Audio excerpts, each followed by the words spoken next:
Hi, my name is Leah Day, and welcome to this video for the Free Motion Quilting Project. Today, however, we are not going to be free motion quilting. We're going to be foundation piecing and starting to cover the foundations that we prepared. We've already prepared this in a previous video, a nice template for a lock of hair for Express Your Love.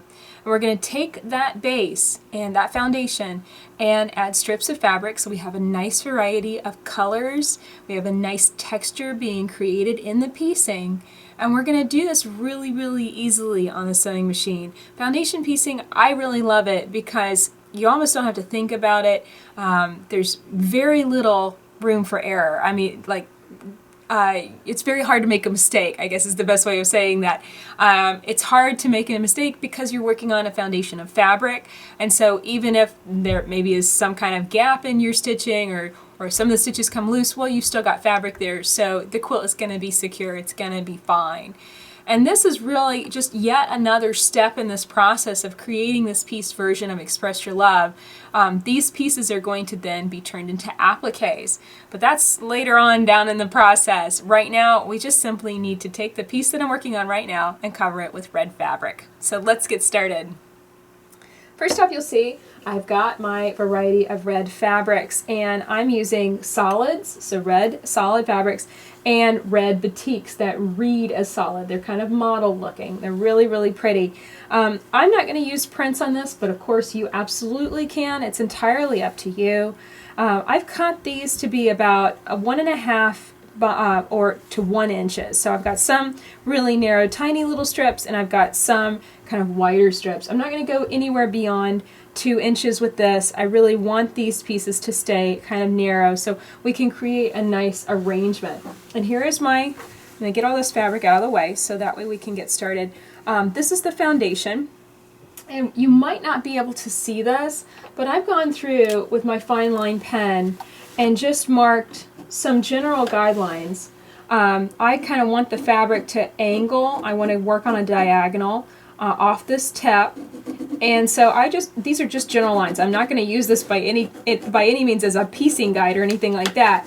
I'm just kind of getting a general idea of how I want the strips to arrange themselves, how I want them to move through the piece, and the texture that I'm looking for this particular piece of hair. And this is really just something that I'm doing for myself for reference, so I know, okay, as I come through this curve, I really need to be angling more and more to this direction, and I need to be adding, maybe wider strips to the end, that kind of thing. So really that's just the first step that I'm taking with this, but it's like I said, it's really something that you can create without any guidelines at all. It's no big deal. And so now I'm going to take my first strip, I'm going to trim this one down just a bit.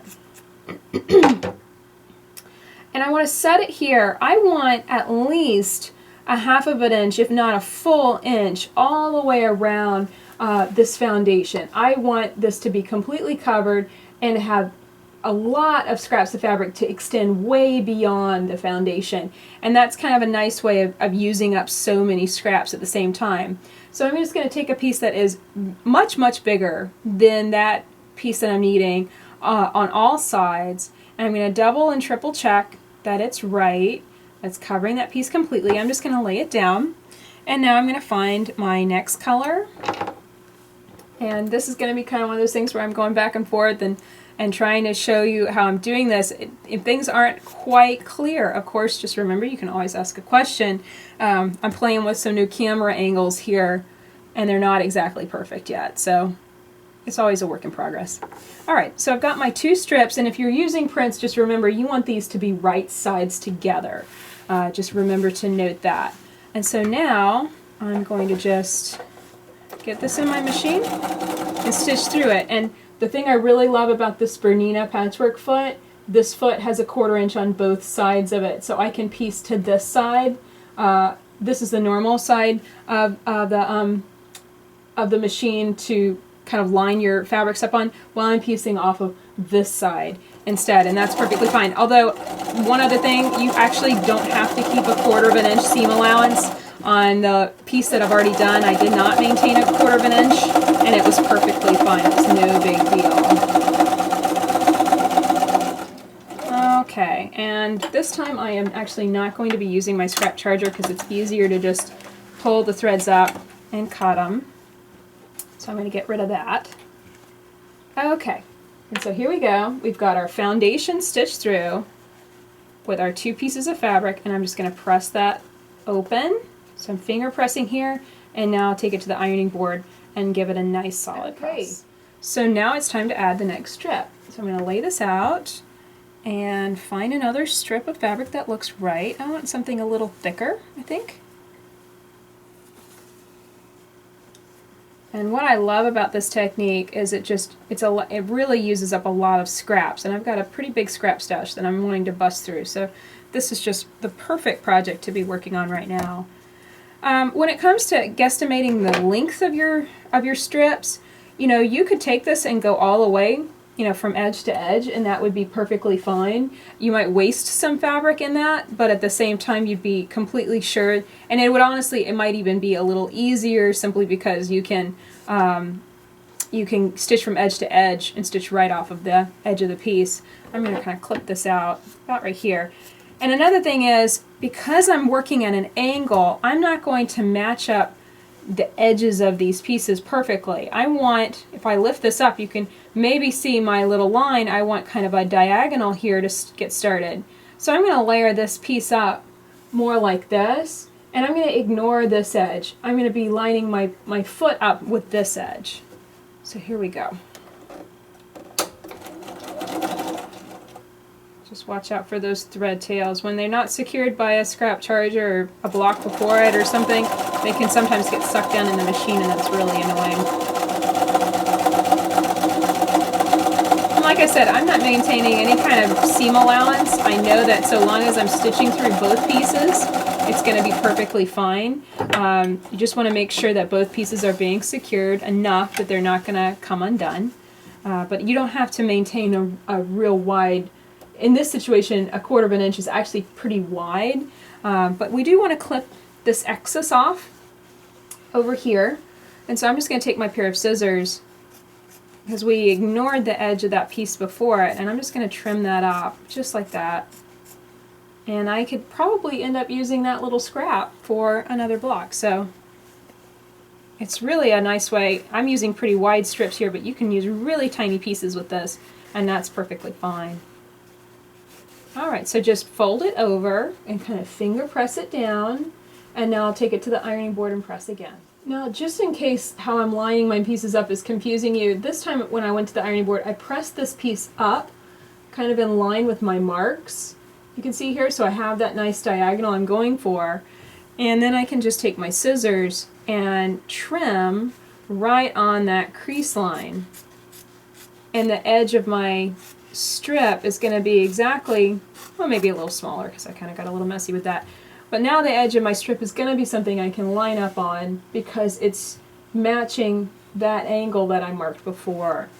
So, you know, another thing to keep in mind is you don't have to angle it this way. This is something that I'm just fiddling around with and playing with and seeing what happens.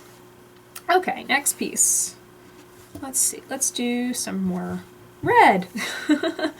We're going to do this piece of red. Kind of layer it up, and I'm just aiming to look at, okay, make sure there's enough space on both sides. If I flip it over, there's going to still be enough space. It's still going to cover everything I want to cover. And like I said, is this the most efficient use of fabric? No, probably not. But then again, if you have a whole lot of scraps, this probably is one of the quickest ways of dealing with it. So it's one of those situations where it's speed. In this situation, it's speed versus waste, and it's really entirely up to you if this is going to be the method that works well for you or not.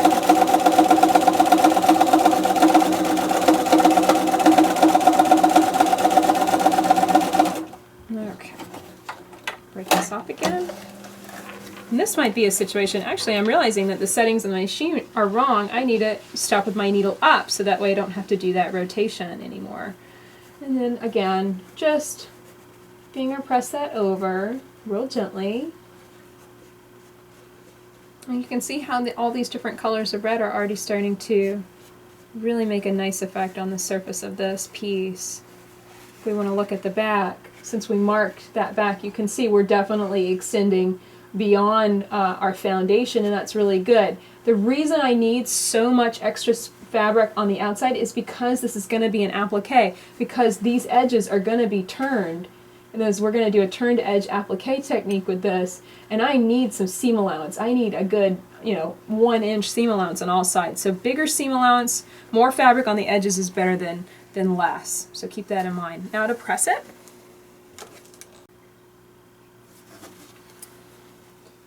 Okay, and one last time, we press this over.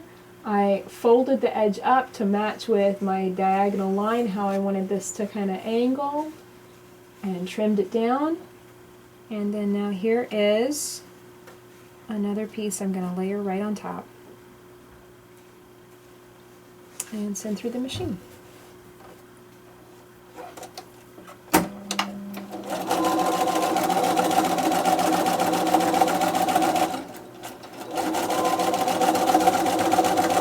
Now you might be wondering about my thread color, since I am stitching this in black thread because I was a little too lazy to change out my thread color inside the machine. And honestly, it doesn't matter. Now if I was stitching yellow fabric, I probably will change to yellow or white thread, but for the red it's dark enough and these are solid and tightly woven enough that I can get away with a darker color of thread because it's not showing through the piece. So there we go. We're just going to continue to piece a strip on, finger press it over, then press with your iron. And the thing to keep in mind about this is that really this technique, it doesn't matter what angles you choose, it doesn't matter if you just stitch these strips in complete parallel lines, that's perfectly fine. Really, I want you to go and play with this whole idea of layering fabrics and pressing them over in this way, and then start experimenting with it and seeing what you can come up with. This is creating texture with piecing, and it's something that I really love to play with, and I can't wait to try out more designs and the other locks of hair for Express Your Love. Of course, if any part of this video confused you, if you're just kind of really wondering what in the world we're doing here, definitely check out more videos on the Free Motion Quilting Project or post a question. It's going to be one of those techniques where I'm kind of playing with this and inventing it and figuring out how it works as I go. So it's not exactly going to be something that is perfect and all figured out right this second, and that's okay. This is experimenting and trying something new, and that's a challenge, but it's also a lot of fun. So I really hope you'll join me with this. My name is Leah Day, and this has been a video for the Free Motion Quilting Project. Find more videos on piecing this version of Express Your Love at freemotionproject.com. Until next time, let's go quilt.